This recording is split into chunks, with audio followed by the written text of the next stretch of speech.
Should you go down in your ship? I can't speak for every fighter because some people will go, because there are different people who've said different things like, I couldn't see through my eye, I don't owe you guys to like continue fighting, blah, blah, blah. That's me, I'm giving best or whatever. Some people look like it like it's the end of the world. Some people, personally, when I was trying to win a world title, I would rather have not been able to see again and win the world title to be able to tell myself I was a world champion, if that makes sense. Well, it doesn't. It does to me, 100%. But then you could say it's like a different thing where certain things have happened in the past where people have tried to force people to convert religions or they're going to kill them, and they like outright, I'm not converting. So look, here's a scenario. I see Ronnie Coleman, he doesn't. He doesn't look good at the moment. Hip operations. Yeah, he's crawling on the Jay floor. Cutler looks great though, but if you look, and Phil Heath and all these guys look amazing. But you look at Ronnie, he's on the floor. That's like a 7-time or 8-time Mr. Olympia. Yeah, but what good is that Legacy. now? But what good is that now though? But Legacy. He's like 50. Yeah, and when I think people live to 70, 80, has got no quality of life. They say boxing's about how bad do you want it. Yeah. Those are the extremes that people are willing to go through to get it. You're willing to die. Ronnie Coleman was 8. I think it was 8 times he won it. Yeah. So what? That's like the same as Lee Haney. I think it was. Ronnie Coleman's Mr. Olympus. That is, he's the best physique in the whole world. So we're talking aesthetics here. There were a lot of guys aspiring to even obtain an okayish physique. But is that worth it? Just looking up at your mantelpiece and you see a trophy there, but you can't do what your how friends are doing. many people did he inspire to go into bodybuilding? How many people look up to? How many kids? I got a perfect example of this. Yeah, have you ever seen the film Troy? Yeah, Brad Pitt, Troy. Yeah, Achilles basically. When he comes out and he goes, he makes the decision. The woman goes, if you stay here, you have a great life. His mum said that to him. If you go to the war, you'll die, but your name's gonna live forever. That is the mentality that some guys have. I'd rather die and my name live forever. Exactly. And when the little kid, when he was with 2 girls, and he goes up to him, he's like, "They're waiting for you." He goes, "Come back to me in the afternoon." He goes, "It already is the afternoon." He come back to me in the morning. He goes, "It's the afternoon." He goes, "Okay." He goes, "But the guy you're gonna fight now, he's so big. He's so this. He's so that. I wouldn't fight him." He goes, "And that's why no one will remember your name." It's the exact same thing. In 60, 100 years' time, 100 years' time, all 3 of us should be passed. Who's going to remember who? Yeah, that guy who's going to be his legacy still lives on now. Exactly. How much does your culture play a part in your mindset? Massively. Yeah, see, I grew up to be, I'm growing up a Sikh, from Sikh family. So we've always had the mentality that we come from, we are a warrior race. So to go in and fight, like, I'm representing a whole race of warriors. I've got to go out and perform. I've got to show that we have a fighting spirit of a warrior. So that's sort of that's a big part of my life. Is this something you talk about with your family, Tony? Of course. You know, like your granddad, dad. My father, my grandfather said, when you go out there, you're representing us. So you need to go out there and give it everything you got. If you're not willing to go out there and give it everything you got, don't do it. And I say that there's a lot of fighters that like they want to represent the culture and everything like that. If you're not going out there to perform, shine, and represent us like the warriors we are, don't go out and represent us, because we don't want that. We don't want that image. Is that extra pressure?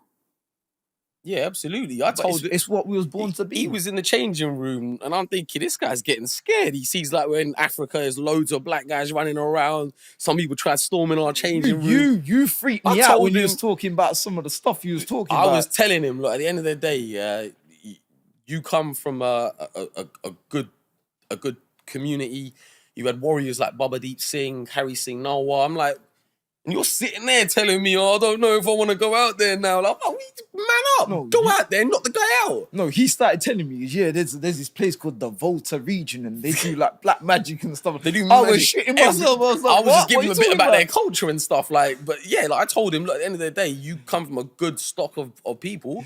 Represent. Telling me that, and then 2 weeks later, he goes, apparently some juju happened. The guy had a heart attack in the middle of the ring or something. I was like, what?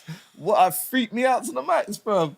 This guy's crazy. Where you got me a fight, man? Basically, he comes from good stock. He needs to remember that when he's in battle.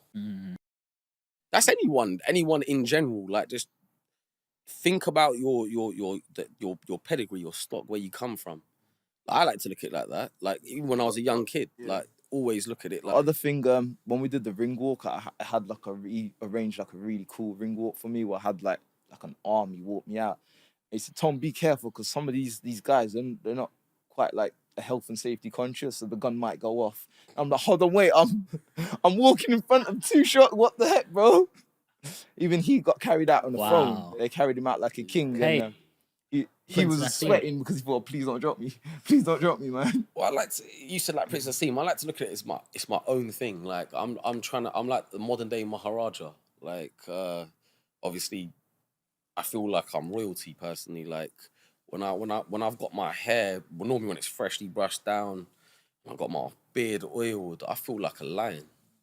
Like when I got my crown on my head, I feel like a lion. I feel like I'm above people. I'm gonna be honest with you. I was saying this the other day, brothers. The blood that runs through my veins, I know where it comes from, yeah, and I know what it's capable of doing. There's a reason why I'm the only Indian to ever grace this planet to win a Commonwealth and a world title. And there still hasn't been an Indian to even win a Commonwealth title. Prince, where does your confidence come from? I look in the mirror.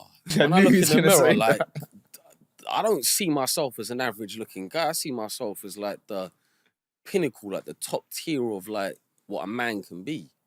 I'm athletic, I'm brown, I'm Indian. I look incredibly good. The cheekbones, the jawline, sculpted by Michelangelo himself, the straight white teeth, the girthy lips, the thick, dark Indian locks, 100% Indian Remy hair. Like, not many people, and even women themselves, can have hair this good. Like, so when we're dealing with these sorts of stuff, this is what I come from.